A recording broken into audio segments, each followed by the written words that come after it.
Hi everybody, welcome to Cancer Cooks. Slight change of scene today because we're not in the kitchen, we're in my bedroom. I've just taken a lady for chemotherapy treatment at the hospital today and dropped her off, and I was amazed that she literally had her handbag with her, because when David and I used to go to the Christie, it was like we were going for a long weekend camping. So I thought it'd be useful to run through some of the things that you might want to take with you when you go for your first chemotherapy treatment, because it's quite a big day, and you're going to be really nervous, and hopefully you'll be really excited about starting treatment. So here are a few things that if you have with you, they're just going to make the experience a little bit more comfortable. So the first thing I would say, and this is a really precautionary thing, is always have an overnight bag packed and in the car with you. There's a very, very slight chance, and it only happened once to us in the whole 14 months of David's treatment, that you might have to stay in overnight. If you have a reaction or if something goes wrong, you may get admitted to the ward. So it's good to have spare change of clothes with pyjamas with you, your wash bag and all of your meds. Should never happen, but just means that you have got it there just in case. And then this is the bag that David would take with him. And the first thing that you will need is snacks, because you're going to be there for quite a long time, and you will get hungry because they'll pump you full of steroids and you'll have all of a sudden this rush of appetite. At the Christie, you're really lucky because they've got a little Marks and Spencer's cafe downstairs, and you can run downstairs and get something. I know lots of other chemo suites have a tea and coffee bar and sandwiches and cakes and biscuits for you to help yourselves too, but always good to take a few of your favourite things. So these are the things that I would pack because I knew that David would want them. I would always take a selection of fresh fruit. Berries were always something that he wanted. Then these are the easy anytime bars that we've made, and they're on the website on a different post. And then some sweets. Haribo Tang Fastix.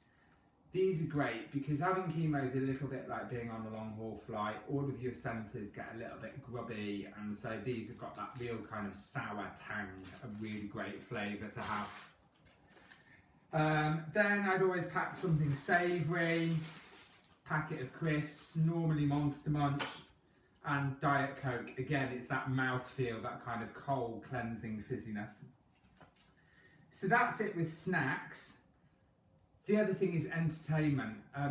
You're going to be very bored, you're going to be there for a long time, so pack something to do. Magazines, for one. iPad, make sure you pack a charger, and then your phone as well. And in here, yeah, we've got a charger here.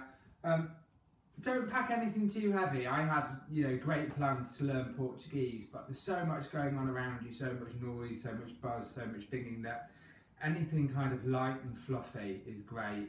Download some TV programs, RuPaul's Drag Race, something that is diverting but doesn't require your full attention, because you're going to get constantly interrupted. Another thing to pack would be a notebook and pen.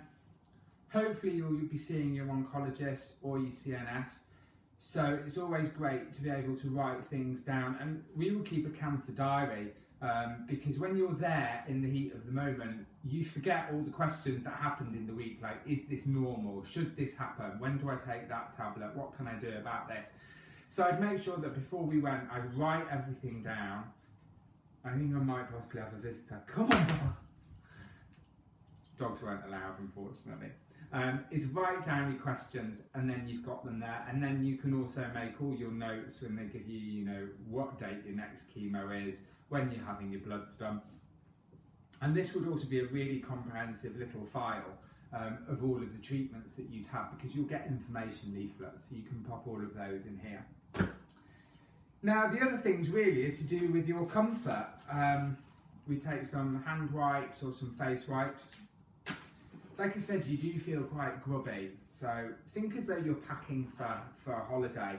And I would pack toothpaste, toothbrush, some hand cream.